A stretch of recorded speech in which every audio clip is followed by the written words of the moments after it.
Do you have your coffee? I do. I do too. I have my iced coffee. I really need this morning. Uh, Stop wishing, start doing. Mine's just a wise owl. Well, I think that's a good thing because this is wise people conversation, I believe.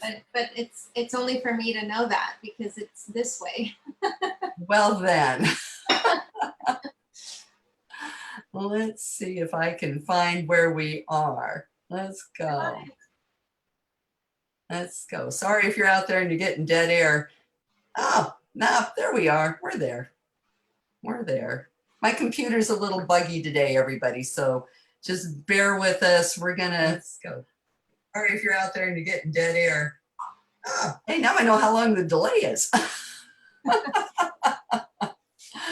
Oh my gosh. Okay, so we actually got 1 minute to kill here, since we start promptly at 10 o'clock because that's how us compliance nerds are, right, Lori?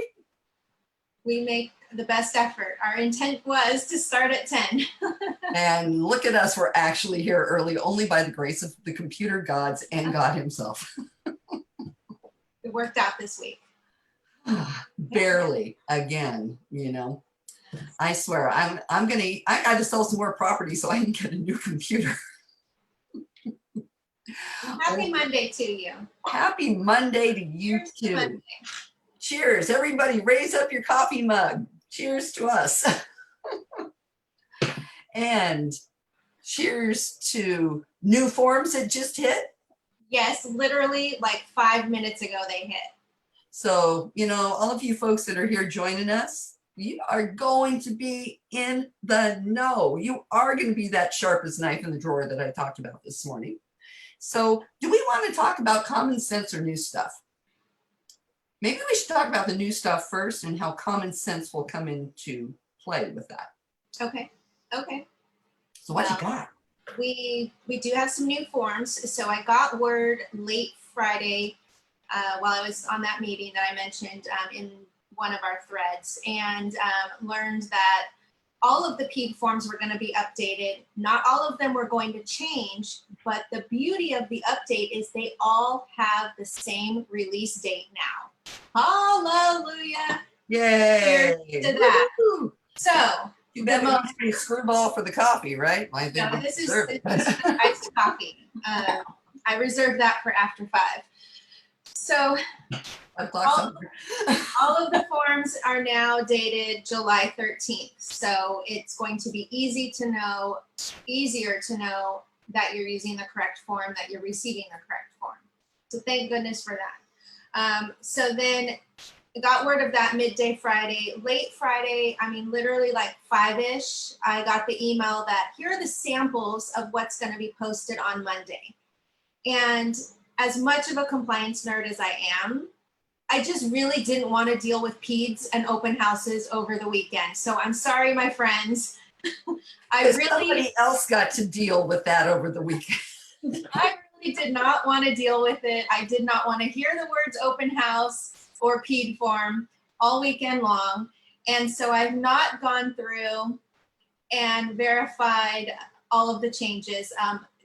With the exception of Lisa and I did that last night on a Zoom call we did in prep for today. There are some minor differences, not a huge change in how we operate. That's the great news. The changes are really more of a cleanup to match the government orders. They're no longer referencing, the old government order. They sort of simplified it just to reflect all government orders. So as they change, the forms don't have to be updated for a new change unless it changes the content. So the layout is a little bit cleaner. Lisa and I went through and kind of pinpointed, which paragraphs were actually modified. So what I will do for all of my friends, all of you out there, you loyal friends, is I will go through and I will highlight the changes for you.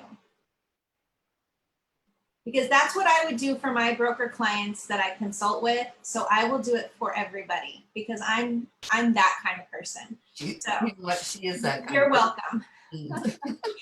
You're welcome. I had a lovely weekend, not thinking about it, so I can do that later today. Not immediately, but later today. So what I'll do is we can post in the, what I'll do is I'll post them on Google Drive and post the link in the Facebook group. And that way everyone can access it. Sound fair? Sounds good to me. Cool. So we do have the updated PED. We also have the updated BPPP. And same thing, I'll go through and I'll let you know which items changed. At first glance, really all that I noticed that changed is that there's a reference to the face coverings, and that if somebody is unable to wear one, you need to come up with an alternative plan. I'm trying to find where that is right now. Oh, for individuals with disabilities who cannot wear a face covering or face shield, the showing agent will engage in the interactive process with the individual to discuss any available reasonable accommodations. So We'll that's talk showing. about that in the common sense section. And the other thing that changed is the PRE, our lovely poster. The icons are disappearing slowly, aren't they? Yes, the 6 icons are now 4, so I'll put some notes. And then one other thing that is not related to COVID, there is a quick guide, and I'll put the link to it, that just came out last week on that section 1 of the TDS for the substituted disclosures. It's a nice 1-page explanation of what it is and what to do. So that will be very helpful because we covered that form a couple weeks ago. And that's about it. Don't have any details, but as I mentioned, no real change in how we operate from the last change. So. Which leads us to common sense. Because while Lori was off having her wonderful weekend, I had a case of peed on the brain, which that doesn't sound very good, does it? But I got a new listing, and I got the cutest little listing, and it was priced at, hang on to your hats, Southern California folks, $389,000 for a little single family residence in Paramount. So we're talking LA County. And I'm thinking to myself, $389 kind of sounds like a good price. Don't really have comps to work off of. We're going to find out, let the market equilibrium take place. I had 19 showings in a 24-hour period. How does somebody comply with all of these rules for 19 showings? And I can't be the only agent in Southern California that had this issue. One of the people that came to me said, oh, 2 blocks over, there's an open house going on. And since I'm in the healthcare field, I saw the huge number of people at the open house and decided I'm not going in. Wow. And then she showed up in my listing. I'm not doing an open house. I'm just in. You were facilitating showings. Yes. Agent showings. No signs, nothing to indicate. No pop-up, no table. Not a thing. I had just my car in the carport, and it says nothing on it. I had a sign once you came in saying, okay to park in the driveway. Does that facilitate an open house? I don't think so. Got my sign in the yard. Just says Lisa Dunn, Laurel Real Estate Resources. That's all I got. I had two groups of people come to the house unsolicited without agents saying, hi, we want to see the house. And I'm like, who are you? And one of them told me about the open house. Said, yeah, we thought we'd drive by and see if we could come see this one. And I'm like, what if my sellers were home? If I wasn't there, because I stayed there for over 5 hours each day, cleaning between showings, because guess what? I don't think anybody's going to clean that house. So let's kind of talk about that. And then we'll back into the PED and people showing up and stuff like that. I scheduled showings every half hour. 25 minutes max, somebody could stay in this house, which if they were in there for 25 minutes, I don't know that they'd be doing laps because you can see the whole thing in 5 minutes.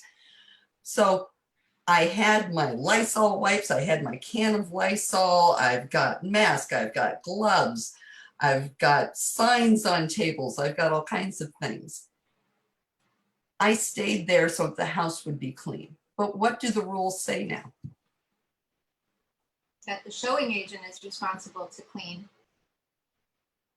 Did anybody Yeah. come with any supplies in preparation that they would have to do cleaning? No, no. Most of them knew I would be there, but before I knew I was going to be there, I had 4 appointments scheduled, and none of those people showed up with cleaning supplies. Nobody did. And I said new gloves would be provided at the property. Everybody's walking in with gloves. Here, let me give you some hand sanitizer on your gloves. I'm at a loss. I'm at a loss. We have these wonderful theories out here in Portland. You guys, I am so sorry. I am like on a rant about this. This was my weekend. Well, that's why I didn't want to deal with it over the weekend because I had my rant on Friday. I was just over it. Oh my gosh, it was crazy. And I literally, I'm lucky I have skin left on my hands because we're also talking, it's 95 degrees. Yeah. So what am I going to do? Keep gloves on this whole time? Oh. My hands would be like little shriveled prunes. There wouldn't be anything left there. So I stayed. I cleaned between every showing. I sat out in my car waiting for the people to do their showings, told them all to take their gloves off at the exit, had the hand sanitizer there. I did the best I could. Was there 100% compliance? Not even close to taking the gloves off when you leave. They're just all walking back to the car. And I'm like, bye? Are there That doesn't sound like very much common sense right there. I mean, I guess why weren't their agents telling them this? Yeah, I mean, it's much better to dispose of them because once you get in your car, you're now going to touch everything. So you are going to dispose of them. I mean, you're not going to wear them in your car in 95-degree weather either. So you had an available trash can for their convenience. There wasn't, please tell me there wasn't a pile of them at the curb. Okay, thank God. Not that I saw. Because I have seen that like in the grocery store parking lots. Like, come I on, have people, too. that Wear is not the common mask. sense. Yeah. Don't put your funk on the ground. Yeah, that's my favorite word lately. You keep your funk to yourself. I'll keep my funk to myself. Everybody's funk stays separate. And Well, I put know their Nick funk with Baldry was them. on here. So Nick Baldry, you're going to appreciate that funk comment. I know that. Well, they took their funk with them, so okay. But they probably took it to the next showing they went to. Yes. And we have the whole issue of the 2 groups of people coming in. And I know Janine Marie Brown wants to know, what did I do? And I told them, I'm sorry, you can't come in. And I asked them, do you have a realtor? One group said no. The other group said yes. The ones that said no, I have some of my little best marketing things ever, personalized hand sanitizer with my company logo on it, my contact information. I said, take a couple of those with you and email me. And if you want to see the house, we can set an appointment for tomorrow.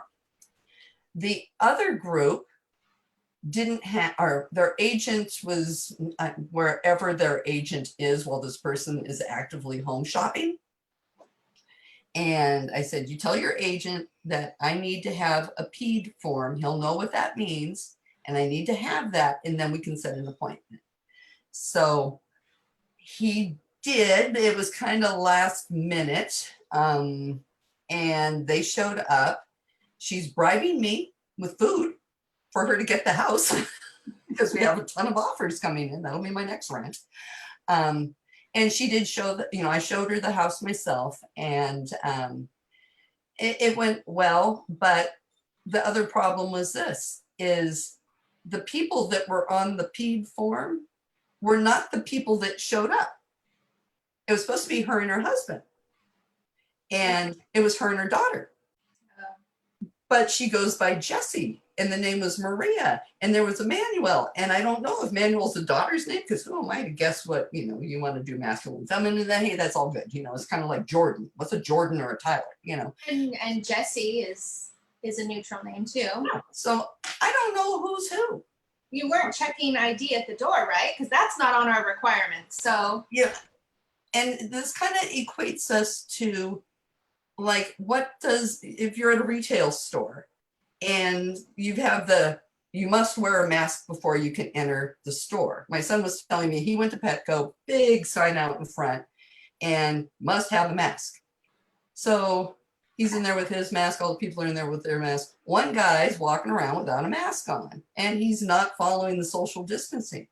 Well, nobody's saying anything to him, because who's going to enforce this? And we're kind of up against the same thing. Am I supposed to be checking ID at the door? What if they brought grandma at the last minute, which we had one of those too?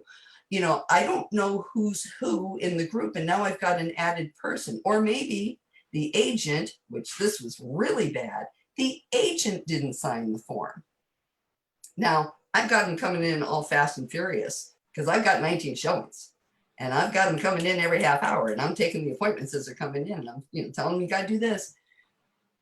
I don't have time to be sure that every person who's supposed to sign this form is signing the form. I have assistants setting up appointments. I don't even know who for sure who the agent's going to be, because it's a team. We had one assistant sign for the agent that actually showed. So this is the reality. We have a great theory that this is all supposed to work and all the agents are supposed to know what they're doing. I'm seeing this from independent brokerages. I saw this from big name brokerages with old PED forms being signed on a clipboard before they walked in. What do we do? yeah, it's a tough reality, and you experienced it fast and furious with that many showings. And when just before we got on, you were mentioning that to me, and we started talking about the liability, and absolutely, the liability is on the listing agent to protect that home and to protect the sellers and to protect yourself and the public. And yet there's also this burden on the showing agents to follow the guidelines for the very same reason, to protect everybody. And so, we will not know what that liability is going to look like for a while. And so, how do we protect ourselves? Well, we make sure we have our processes. You had a system that you used, that you were creating on the fly, because as this was happening, you had to figure out, how do I juggle all of this? Thank God for Google spreadsheets. That's all I can say about that. Yeah, it's one thing if you say, hand me the form at the door. That's the simplest way to do it, but that's not what we're allowed to do. So when we are relying on forms being sent to us digitally ahead of time, and it's not a specific interval ahead of time, it's okay, we're coming at 3, but here it's noon, we're sending you our form. Now you've got to keep track of who you have and what you're doing and who's coming in. And so, my response is basically, hey, with good intentions, you had a system you attempted to follow. At some point, the person showing has to have the liability of, who's actually coming in. That's not our responsibility to check ID. That's why I joked, because we had already said that earlier this morning. It's not our responsibility to check ID and figure out who's who. And so, are you sending me questions? Questions, comments. Okay, yeah, I'll take a look at those questions in a second. Sorry, So, guys. We'll have to, we have to look at our processes and the intent behind our processes to follow the guidelines. And it's not going to be perfect, but we can only do our best to make sure that we are following our guidelines. So, when it comes to the liability, I lost my train of thought now. When it comes to the liability of keeping track of all the forms. You know, we have a spreadsheet for our company. Lisa just mentioned a spreadsheet, but that's a different spreadsheet. That was her own spreadsheet for that particular. That was my emergency. I am losing my mind while I am trying to walk out the door spreadsheet. Yeah, because we did implement a spreadsheet procedure weeks ago so that we could facilitate tracking of the peak forms should we need to do that tracing. So, you know, I think that the best we can do is just ensure that we continue to follow our policy, adjust it as we need to as the guidelines change. But that was a true experiment this weekend to see what's working and what's not. And I'm traumatized by it. You know, for agents not to sign the PED form, that's just ridiculous because it's even listed on the form as they're looking at it to send it to their clients, setting it up for digital signature. They can clearly see that it's there. However, the one change I do know about on the PED, I forgot to mention, is that they added agent DRE number. So now the agents need to put that because, you know, there could be names that are similar, names that are the same.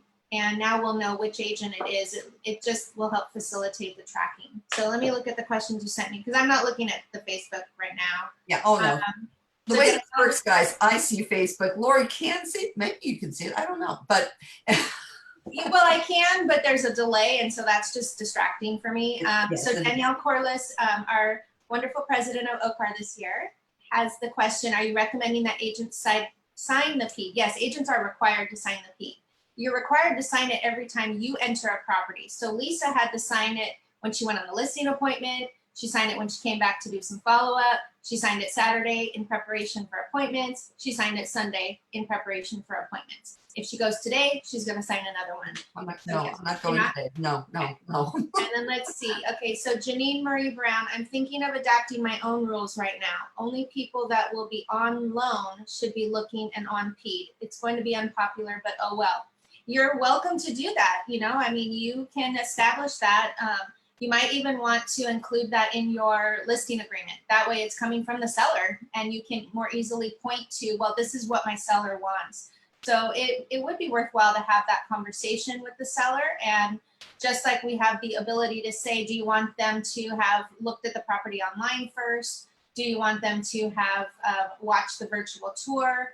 And the PED originally was somewhat optional. It's no longer optional. So that defaults to already checked. So yeah, I mean, I think that that's good. I think the enforcement of it, you might still run into the same challenge of how will you know for sure who's going to be on the loan and who isn't, and that could change. So that might be a little tough to monitor, but certainly, you know, worth looking at if that seems like it would help facilitate that a little bit better. Yeah, and it's interesting because this is the third listing I've had since the lockdown started. I had 2 that have gone on the market, opened escrow and have closed. This is my 3rd listing. This was the first one that it was out of control. The other ones, they were learning experiences too, but it wasn't this frantic showing. And like I said, I can't be the only person out there that's having this. If we're having circuses on lawns at people holding open houses, which, you know, they talk about those COVID parties that the frat boys were doing in Alabama. It's kind of like, I'm looking at these open houses as being realtor-led COVID parties. Because one thing that I really thought long and hard about, again, talking common sense, was last night, it hit me how many people I came in contact with at a 700 square foot house on a 2,000 square foot lot. We're not talking a whole lot of real estate here. 6 foot spacing was almost close to impossible. Well, you weren't in the house with them, were you? No, but we're, you know, and we're out in the, you know, whatever. And I've got my KN95 mask, so I feel like I'm pretty secure. And I was washing my hands and using hand sanitizer. And I went through a whole can of Lysol because not only am I wiping everything down, since now they're talking about the transmission of the virus may not only be in droplets, but can be aerosol. I mean, I'm just like freaking out at this point because at some point I've got to breathe. And it's also 95 degrees outside and I can't run my car for 5 hours. So what am I going to do? I got to go in the house. Yeah. So it really hit me. It's like I was in the presence of over 65 people, more or less, maybe somewhere like that. Now I'm kind of freaked out, but I know I did the best I could. We really have to be careful out there about putting ourselves in this situation. One thing I've been saying quite a bit is, I'm no spring chicken. Had problems, not bad problems with my lungs, but I had black mold exposure. And if any of you out there have had that, then it makes things not so fun sometimes. So I'm a little freaked out. I don't feel like playing COVID roulette and seeing how well I hold up. Maybe I'd be fine. Maybe I've already had it and I don't know it. But I really don't want to be one of those people that spends a month on a ventilator either, or worse. Yeah. So we kind of have to really look at, is it even worth putting yourself in that environment? And I know we've had some people in this group say, but this is what the seller wants me to do. At what point do we say we're looking out for our own well-being as well as theirs? I mean, I'm sorry for my smile, but we've had this conversation many times, and we've joked about it and have come up with some inappropriate things that we cannot share on this. So it just reminded me. So there's, you have to look out for yourself too. And so Natalia Baudillo, I hope I said that right. Good to meet you, Natalia. I don't recall that we've ever met. So she shared a experience that she had, because I opened up Facebook now. That way you don't have to keep texting me all of the comments. I just opened it up. And a practice she had started early on, she's had to modify so she can remain compliant. And she's suggesting using painter's tape to make some markings outside, just like the grocery stores did when this all first started. She also suggests maybe having another person come with you. We don't have to check ID. If you want to, you can, but you don't have to. It's not part of the requirements, but just to help facilitate, basically to like play traffic cop, I think is a great idea. Susie reminded us which paragraph in the RLA CAA that we can find the seller's request for verification. I saw Aaron's question and now I don't see it, so I'll read it from the text. Are you making sure to have seller and seller's agent, meaning you, sign the PV in acknowledgement and returning to the buyer's agent? So that's a funny one because it is an acknowledgement that they've seen it, and yet there's no requirement to send it back. And so it wouldn't surprise me if there's inconsistencies with that. Some might be doing it, some might not. I contacted CAR Legal weeks ago to ask them about that, because when you were out, when you had your first listing and you had some showings, that came up and we wanted to know, how are we supposed to handle that? And CAR's position at that time was that it is not required. It's more for the sellers, really for us to make sure we're showing the sellers, especially if somebody has made a notation that they may have had some exposure. Because if you see that, then if you see that they've had some exposure, then you really need to have a conversation of, well, are we going to allow this person to come in or not? Now, most people are possibly just skipping that section, or maybe genuinely they are not aware of any exposure they've had, and so they're leaving it blank. But we don't know. We have no idea if they skipped it, if they intentionally left it blank, or if they left it blank because there's nothing that applies. So if you do receive something that has some notations on there, the seller needs to decide if they want that person to come through the home or not. And we as a brokerage need to decide, is that worth the risk? And we'll kind of throw out here, I don't know if everyone saw the Inman article about an agent that was aware that the seller had contracted COVID. It's a little unclear in the article, really, if the agent knew or not, but at one point the agent found out, and an open house had been going on. And so this particular agent, if I recall the article, it came out last week, ended up basically not using common sense. We'll throw in the common sense here. You know, with all of this going on, the first question on my mind would be, oh crap, I just found out my seller of my listing has COVID. Broker, what do I do? That would have been the question. What do I do? What the article alludes to is that the agent didn't do anything, and therefore people came through the home. And so there has been potential exposure of others. So that agent was subsequently terminated from their brokerage. And that is maybe one of the first stories that I've heard of any real consequence that somebody messed up and something happened to them. So not only did they get terminated from their brokerage, it's an Inman article, which means a lot of us now have seen it. Okay, With his name. with his name, which was a surprise because they didn't even need to list his name. But you know, for the public safety, we have to be careful and we have to be mindful of, hey, yeah, you just had exposure to 60 people. Now, was it brief? Yes. Were you wearing your mask? Were they wearing their mask? Yes. But that's still a lot of people and a lot of risk. So the common sense question is, you know, hey, this is new. What do I do? You don't wait till after the fact, you know, make a decision, try to figure it out on your own, and then end up making the wrong decision. And, you know, I'm Lisa's broker, but we're business partners. She can make decisions for herself, but she doesn't. We talk about them, not because she comes running to her broker to ask permission. It's, hey, what do you think of this? And we have a conversation.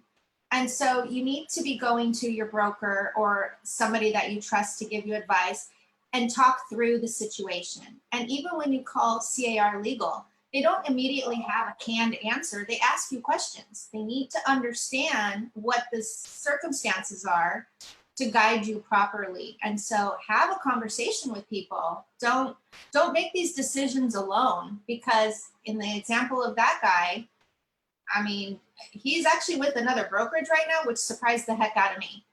I was going to ask if you checked if he went somewhere. Of course I did. Of course. I guess we're going to have to talk about that offline. Of course I checked. You know, if he had been a broker, it wouldn't have surprised me if he was out on his own, but he was a salesperson, and, you know. And somebody hired him.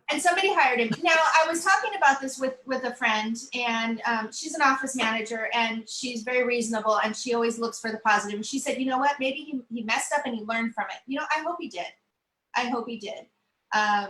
But I still wished he would have asked a question before he made some choices. But, you know, we weren't there, but I think it's important to try at least to talk it through and figure out what's the best way to reduce the risk. Exactly. And I think, you know, the reason why I'm getting a little bit more like heebie-jeebied out about it and everything is because 2 months ago, if you asked anybody if they knew somebody that had COVID, no, I don't know anybody. And then it was like, I do, but, you know, it's so-and-so, it's a couple of steps removed. Now, pretty much everybody knows somebody directly that's had it. And if you don't, you're going to find that out really soon that you do. And so I think we really, you know, at the same time we have these loosenings of guidelines, this is exactly when we should be tightening them up. But at the same time, we have to be sure that if you have agents working for you, please be sure they know what to do, how to fill out a PED form, that they know that they have to sign it, that you know you have to sign it to go into your own listings. Sometimes, you know, I'm not going to say I've been, you know, flawless. There's been a couple of times I'm like, oh my God, you know, I got my inspection going off in 20 minutes. What am I going to do? And I'm literally sitting there at my computer telling everybody check their phone and sign their PED forms. But, you know, it's hard. It's a lot of work. And, you know, what I did yesterday was the same time frame as an open house. I, you know, only had 2 groups there at the same time. That was because one group had a flat tire and was late. And I told them, you guys have to stay away until the other group comes in. And if I've got time to clean up the house between you and the next appointment, then you can come in and see it. But it was almost kind of like, if I had to do something different. And this is the one thing that I think as an industry, we've got to kind of figure out the Pete on the fly. I know it says all electronic, but you do have people showing up that weren't on the form, or you do have an agent that forgot, and we don't have time to correct it. And I think that's an issue in itself. And I know we had Jeff Campbell on last week with his question about, they don't have Wi-Fi, is it okay to use paper in an instance like that? And when the one gal that worked for the extremely large brokerage that I could not believe, she showed up with a clipboard with the oldest Pete out there and had her client sign it. I'm just like, I took my phone out and I'm like, hold it up. And I took a picture of it because I was like, I ain't touching that damn thing. But what, maybe everybody put on your thinking caps. Well, I think, I don't think that should be that difficult. I think that if you're going out to show properties, you really, all you need is one form, one PED for that day. And so when you make the appointment and you are leaving for the appointment, send it over. If you're not using digital ink, which is free through Zip Forms, I don't know what you're using. You can use DocuSign and pay for it, but you have a free program within our software. So it shouldn't be that hard, and if you need to do it on the fly, it's a matter of give me your email address. You pull it up on your phone and you make it happen. So, we can figure those out, but, I think because we've had questions on, does the agent need to sign the PED form? Do they need to sign it each time? I just want to remind everybody that it's an advisory. So we all know about coronavirus. We all know what the rules are. But most importantly, it's a declaration. It's a declaration that as of that day, you are not aware of any exposure that you've had. And so Saturday, you were not aware of any exposure you had as of that day. But you could have gone out partying Saturday night or interacted with someone that ended up saying, oh, hey, by the way, cough, cough, cough, let me cough on you. I have COVID. And then Sunday, now you've been exposed. So just a reminder, it's a declaration that as of that day, to your knowledge, you've not been exposed. And you're not showing symptoms of being sick. So in case you were wondering, well, why do we need to sign it each time? Yeah, and it also says that the risk associated with stepping into the property, which is the thing that I worry about, not knowing who is actually going in. But Natalia, I would love to know how that ID checking is working out. Throw it in the comments because I'd love to know how that is. Before I really didn't worry about it on my other two listings. But this listing definitely threw me for a loop. And, it's been interesting. I'm glad I've been doing business out there showing clients, because now I got to do all the showings again because, well, we're going to sell the house because I got 5 offers right now. So it's going to be interesting seeing, again, how are the showings going? A lot of the homes that I was in with my last buyer, there was a bottle of hand sanitizer next to the front door. And that was it. And she was on vacation. So how do you know anybody's even doing anything? I can be the good little Boy Scout or Girl Scout, excuse me. And I can clean up the house all good. And that protects the next party walking in. And that's it. As listing agents, just because you can doesn't mean you should. And for a listing agent, just because you can say, oh, showing agent, you need to clean up, does that really mean you should do that? Yeah, I mean, it's a personal choice. There are going to be times when it's just not feasible to be there. But, like in your case, when you originally had 1 or 2 appointments, you coordinated with the seller. You walked them through what they were going to need to do. But once you got that 3rd and 4th appointment scheduled, now it doesn't make sense to put that burden on the seller. It's not their job to do our job. And so that's when Lisa made the decision of, I'm just going to be there. And then thank goodness you were, because you just continued to book appointments. And so it made sense to invest your time that weekend for your seller, for your seller's protection, for the protection of everybody, and really to just knock it out and get it all done over the course of 2 days worth of showings. And I think the way you handled it was as best any of us could ever hope for. So good job. No, well, thank you. And I'm protecting your license. Thanks for that. I appreciate that.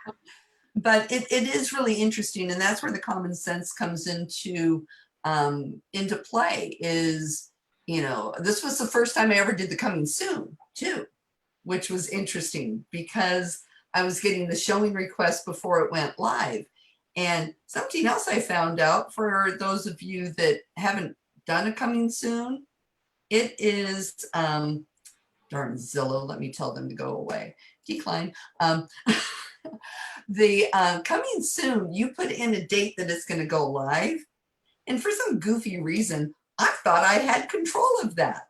I've got my photos coming in and I'm like, I'm going to make it go live on the 10th and I'm going to put the photos in and everything's going to be great. It just went. And the next thing you know, I've got a live listing that I didn't know was live. We find these things out trial and error. But that's one thing that if you didn't know that, best to have your photos in ahead of time and just be aware that it's going to go live that morning. And whether you're ready or not, here it comes. But I did get a lot of showing requests. They didn't start before, you know, during the coming soon period, but they did start immediately the minute that it came. Good, Darlene. I'm glad that I have good company on that. But it's an interesting concept. You know, poor Lori, she had to listen to me sit and moan and complain about coming soons. And then when I found out that, oh, the marketing date doesn't count. Yay, I love it now. So now I know when it goes live. So just so you guys know that, that's little common sense I'll share with the group. But, you know, there's so much that we have to be on our toes about. And I think the one thing that I learned this weekend was that our fellow agents are not as well informed as we are. And I don't know if those of you that are in offices with, if you're not a manager yourself, or you have realtors working for you, please sit down with them and take a minute and make sure they know proper showing protocol to protect everybody, because I think people are going to get a little lax right now.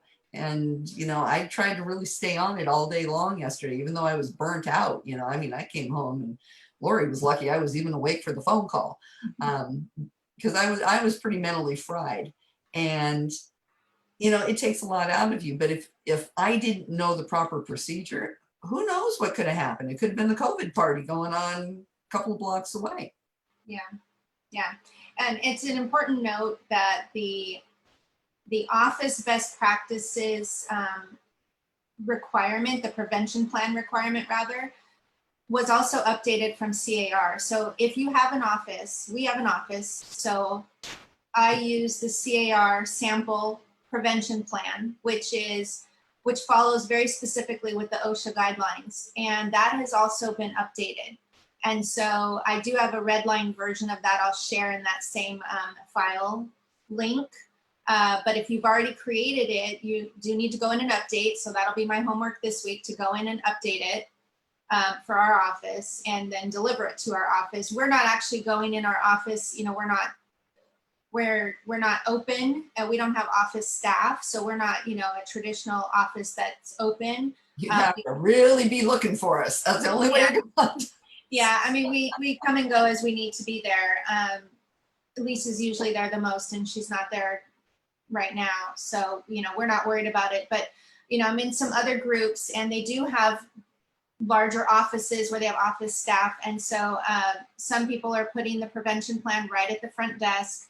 They're requiring their agents to sign a declaration that as of that day, they are not displaying any symptoms. And that's a requirement for them to go into their office. And so if you are an office manager or you're an agent working in an office, you know, hopefully you're experiencing similar protocols. And again, it's, maybe it feels like it's a hassle, oh, every time I go to the office, I have to sign in. There's a reason for it. It's for everyone's protection, and it's for yours. It's for the other agents in the office, because you want to know that the other agents that are in there with you are also attesting to the fact that they're not sick and they haven't been exposed to anything. So there's a lot of things that we have to think about. And, when we talk about common sense, I've been going out in the world, more now than during the first 3 months. And I have to stop and remind myself that it's not business as usual. And I'm not going out really for business. I'm going out for, things for my family and things that I need to take care of. But I have to stop and remind myself, I have a little sanitizer bottle that has a little loop that's on my door handle. So when I open the door and I go to sit down, it's right there. So I constantly remember to do the hand sanitizer. But there's a lot of little other things that I have to remind myself, don't get lax on this, because that's when you're going to get sick. So we have to always make sure that we're paying attention. A lot of people don't like the term new normal. Well, I have been using today's normal. Today's normal, I have to be thinking about these things for the protection of myself and the people that I interact with. Spot on information. And, the one thing that I've got to say to everybody out there is, if you do have any questions about what the protocol is, how to interpret the changes in the BPPP, talk to your broker, talk to your manager. And if for some reason you're not real crazy about the answer you get, take it up a notch. A long time ago in a land far, far away, I worked at an office, and we had an office manager who was not the broker of record or anything. And I knew that the guy didn't have any common sense. So I would ask him, hey, so-and-so, what do you think I should do? And he'd give me the answer. And I would usually do the exact opposite of what he told me, because he was usually wrong. And if I had a question, then I would go up to the next level. I would go talk to the broker of record at the, and get the next level of information. If you're really not comfortable about an answer you get, don't be afraid to challenge it, because a lot of the people that are out there aren't practicing. And when you're practicing, you kind of see, oh, well, that's a great idea, but that's not going to work. Talk to the person who's going to be at risk. You've got a broker of record whose license is on the line for this stuff. I'm sure Mr. Inman Articles broker wasn't too crazy about having that risk, because guess who they're going to come after? Maybe they're going to personally go after the agent, but guess who they're going to come after? They're going to come after the broker of record. So if you have the questions, there's no stupid question, and ask it before, not after.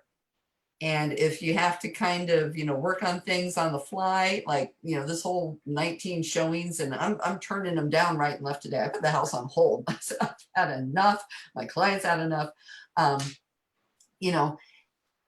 Just think about it for a second and say, what am I doing? Am I doing the right thing? What is the right thing? And am I doing it? And, if it's really about the best we can do, because tomorrow the rules may change again. Yeah.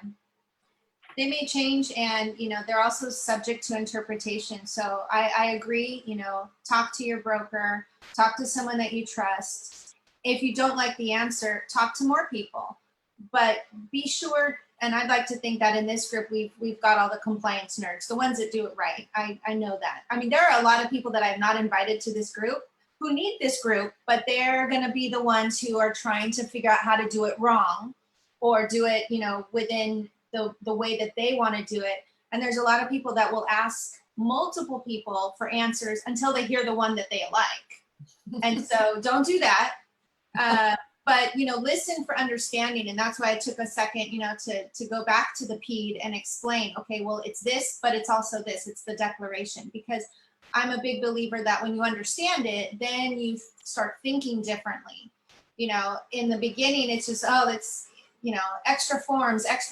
And it's like, no, there's a reason. There's a reason for this. And so we need to be able to talk to each other to kind of bounce ideas off of each other too. I mean, I've been scanning the comments and there's a lot of great recommendations out there. And so, I encourage everybody at some point, go back and read some of the comments that people are sharing with how they handle things. This apron from Amazon sounds cool. I'm gonna have to check that out. I didn't see Daniel Wu's automatic shoe cover machine that he posted in the group over the weekend. I've got mine on the way. I can hardly wait. Pachoom, you got a booty on. And I think people would just put them on just because it's fun. With the machine, yeah, totally. Yeah, I can hardly wait till mine shows up, and I think it's going to get here tomorrow. Cool. I haven't seen any more actual questions come through. So if you guys have questions, as we kind of end these last few minutes, throw it in now. But it's been a good discussion to just kind of talk about the reality, what's really happening. And for me, it's always that constant, what's the potential risk? We can't prevent ourselves from getting sued, but we can sure try, and we can sure have our defensible system, our defensible file. That's the best we can hope for. So. Well, and also too, if everybody can maybe throw in the comments, how's your market? Is your market hot? Is your market warm? Is it cool? And I just like to kind of see what, because we've got people from all over here, so it would be kind of cool to see what you guys are seeing. Would you be getting 19 showings of the property on a Saturday? I don't know if I would actually be getting that in South Orange County, but it certainly was going on in Paramount. So I don't know. Well, I can tell you, through my consulting work, I have brokers that are my clients in 5 counties, 6 counties, and everybody's experiencing the hot market. And the interesting thing, 3 weeks ago, with multiple offers, the question I had was, are you running into any appraisals issues? Nope. Well, the last week, yes, everybody's starting to run into appraisal issues. So, just be mindful of that. I'm thrilled that on that listing you've got multiple offers, but now we need to be mindful of the appraisal. I mean, you had a buyer that you were worried about an appraisal issue too, that you and the listing agent had to sort of monitor, okay, well, how high is too high, Exactly. So what else can we do? I don't want to say creative because that sounds shady, but what other way can we structure this transaction so that the seller still gets, the best possible net without, running into these issues where the buyer can't get a loan because it's beyond their reach or the appraisal's not going to appraise. Yeah. So there's a lot. If anybody's had an appraisal issue, put it in the comments. Just that you have. Let's have some comments here. Yay, Yvonne, we got one. Janine, we got one. Yay, woo! And Darlene got the gold. I don't even know what color I ordered. I'm just gonna have to find out and see. We got a question. Can multiple people sign a PEAD, or do we need to have a PEAD for each person entering a house? I understand that only 2 people can be in the house at a time.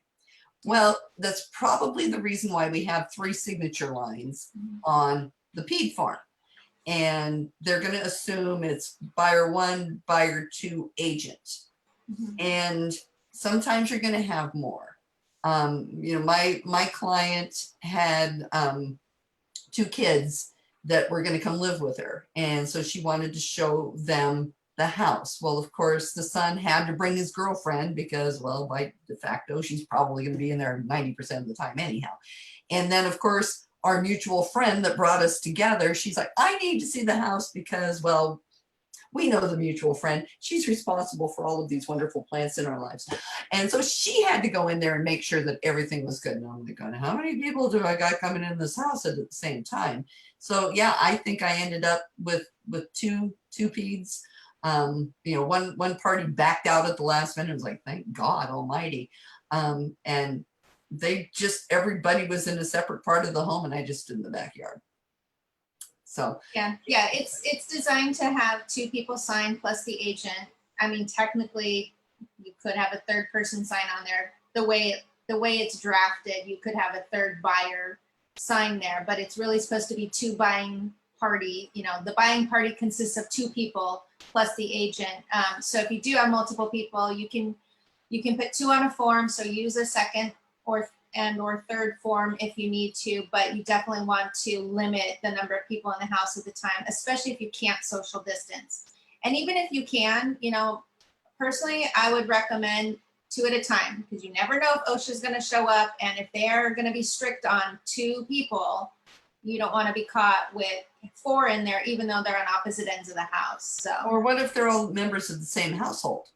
I think that's justifiable. You know, it's all going to depend on, are they following the letter of the guidance or the essence of the guidance? You know, Yeah, the because law of it, or the your essence. family can get, well, I shouldn't say your family. The members of a household can gather together at different things. So I would think that, you know, because then you're saying, well, only 2 people, and it's like, but they can go all have dinner. You could probably get away with that, Yeah. but I would err on this. If it were me, I would err on the side of, I'm just going to let 2 people in. Let, you know, 2 people go in the house and 2 people hang out in the backyard. Let them enjoy the backyard and then swap. That's how I would do it. Yeah, it's going to be interesting. This my little listing here. I'm really not too worried about my appraisal because I've got multiple offers, all of them over asking. So the way that I usually work with that as a listing agent, to be sure we don't have an issue, is I present to the appraiser, well, maybe now I email it to the appraiser, all of the offers and counter offers so they can see what a willing buyer would pay for the home, because they can't argue it. That's, you know, that's actually more effective than a comp, I have found out over the years, because I'm showing that there are multiple people interested in paying this high of a price for that property, Yeah. which is much more accurate than saying that house down the street sold in early March or maybe April when the market wasn't so good. So, you know, we have to, you know, help the appraisers too as listing agents, because they don't necessarily know the market that they're walking into as well. I had one guy, and I'm still trying to figure out how we made appraisal on that listing. He's like, well, I'm coming from Huntington Beach and all the houses in my neighborhood are sitting. Was that what? Huntington Beach? Why are all the houses sitting? You know, but to him, even being in the business, perception's reality. He's thinking that the market's not good because the houses in his neighborhood aren't selling. Maybe he lives in a crummy neighborhood. Maybe they're crummy agents. Maybe they're all overpriced. I don't know what he's seeing, but he's thinking that the market's not good. Yeah. So I had to basically send him the Stephen Thomas report showing, look, the market's hotter than you know what. Boom. And we made appraisal. I didn't have multiple offers on that one. I'm shocked we came in, but now we're a nice, happy little comp for the neighborhood. That's good. I just saw a question from Yvonne regarding, can we put no children, love children, they're curious and like to touch? And so we have to be careful with fair housing. So that I would be hesitant to say no children. However, I'm looking for it feverishly. That new PVOH, the Property Visit and Open House Advisory, does talk about children. They refer to it, paragraph 4, accompanying minors. Visitor is advised to watch any accompanying minors. Visitor is responsible for their care, safety, and conduct in the property. So it doesn't say no children, but you can be a little restrictive in the MLS by saying, gosh, I'm trying to think. I heard an attorney use some language for this.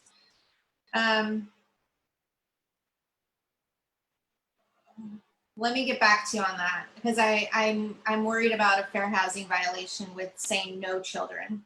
Yeah, I know that there's also something about minors in the PED form as well, but of course, you know, I'm looking at what I sent and I've got like a blank screen, so I can't pull it up because there's only Let me see if I can find it. Yeah. You know, if we had some Jeopardy music, I'd be playing it right now, but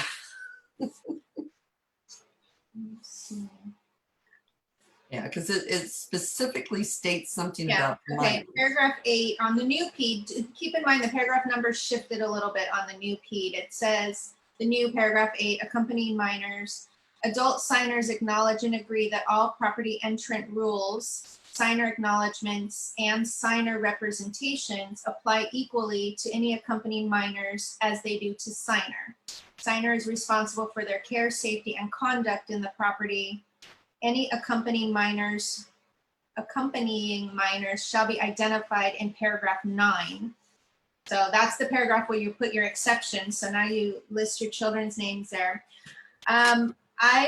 Because both documents phrase it that way, I'm leaning towards don't restrict them, don't say no. But you could point to those paragraphs and let them know, hey, I know children might want to touch, these are the rules, and let them decide. I think we're going to get ourselves into trouble if we try to restrict it.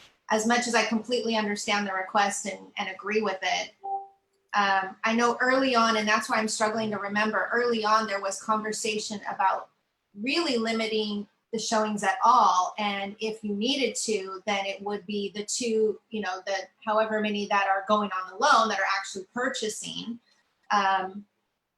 suggesting nobody else, suggesting no children, without saying it. So let me see if I can find anything that definitively answers that question, because they have a great FAQ on CAR, and that may be one of the actual questions there, and we'll see what it says. You're welcome. Yeah, because I know it was brought up earlier in business during the pandemic. Yeah.